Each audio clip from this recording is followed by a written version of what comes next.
আল্লাহ এমন কোন মানুষ তো আমি আমার জীবনে দেখি নাই। ও আল্লাহ তার কবরের মধ্যে এমন আযাব কেন? অর্ধেক শরীর আগুনে জ্বলতেছে, অর্ধেক শরীর ভালো দেখা যায়। আল্লাহর পক্ষ থেকে আওয়াজ আসছে, তার একটা বদকার মেয়ে আছে ঘরের মধ্যে, যে মেয়েটার কারণে তার কবরের মধ্যে এমন আযাব।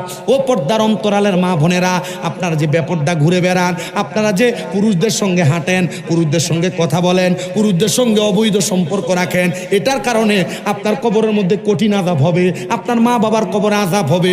সাবধান, এমন পুরুষদের সঙ্গে অবৈধভাবে চলাফেরা করবেন না, বেপর্দা চলবেন না। কিন্তু আবার বেপর্দা না করে কি করবে?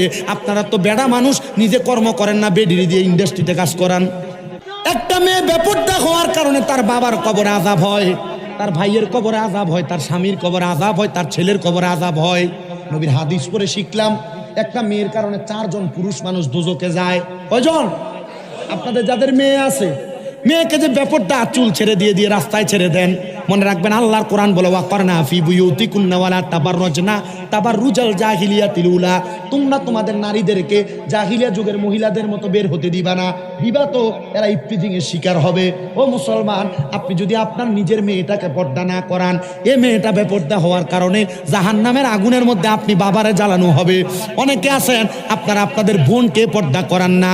নবী আমার বলে, কোনো ভাই যদি তার বোনকে পর্দা না করায়, তাহলে ওই ভাই বোনটা বেপর্দা থাকার কারণে তার ভাইকে জাহান্নামের আগুনের মধ্যে জ্বালানো হবে। এখানে যারা আছেন আপনারা অনেকে হয়তো বিবাহ করেছেন, বিবাহ করার পর আপনি যে আপনার স্ত্রীকে পর্দা করান না, আপনার স্ত্রীর কারণে আপনি নিজে জাহান্নামের আগুনে জ্বলবেন। কারণ হইল আপনার স্ত্রী বেপর্দা, এই বেপর্দা স্ত্রীর কারণে আপনি স্বামী দোজখী। এখানে আমরা যারা আছি, কোনো না কোনো মায়ের সন্তান, কোনো সন্তান যদি তার মাকে পর্দা না করায়, তাহলে ওই সন্তান মাকে বেপর্দা চালানোর কারণে, ওই মায়ের কারণে সন্তান পর্যন্ত দোজখে যাবে। কিন্তু আমাদের সমাজ এত নিকৃষ্ট হয়ে গেছে, দেবর বাবির সাথে, বাবি দেবরের সাথে কত সুন্দর কথা বলতেছে, চাচতো ভাই চাচতো বোনের সাথে কত সুন্দর কথা বলতেছে। কিন্তু নবী আমার বলে, একটা ভাবির জন্য তার দেবর হলো মৃত্যুর মতো, কালসাপের মতো। কালসাপ কামড় দিলে মানুষ যেমন মারা যায়, একটা দেবরের সামনে বাবি তেমন গেলে সেই বাবিটা ইন্তেকাল করার মতো হয়ে যায়।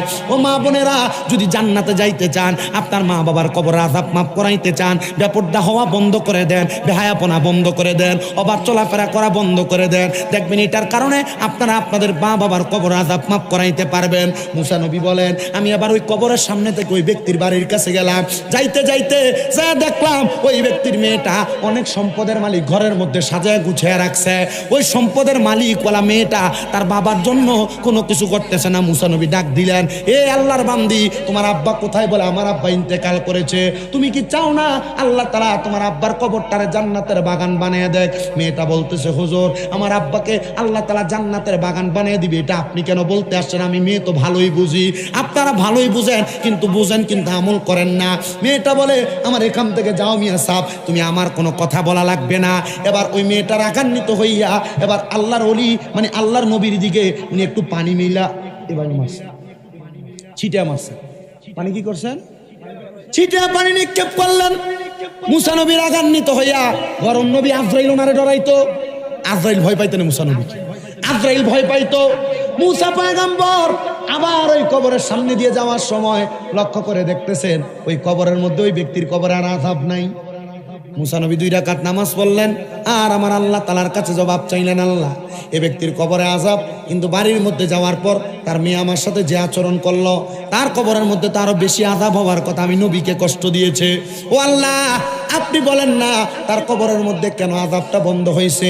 আমার আল্লাহর পক্ষ থেকে জবাব দে, মুসা, তার কবরের আযাব বন্ধ হওয়ার কারণ হইলে একটা, এ মেয়েটা যখন তোমারে পানি নিক্ষেপ করে, মেয়েটা পানি নিক্ষেপ করার সময় একটা ব্যাঙ তার ছোট ছোট বাচ্চাদেরকে তার পেটের নিচে ঢুকে রাইখা একটা সিল পাখি থেকে বাঁচানোর চেষ্টা করেছিল।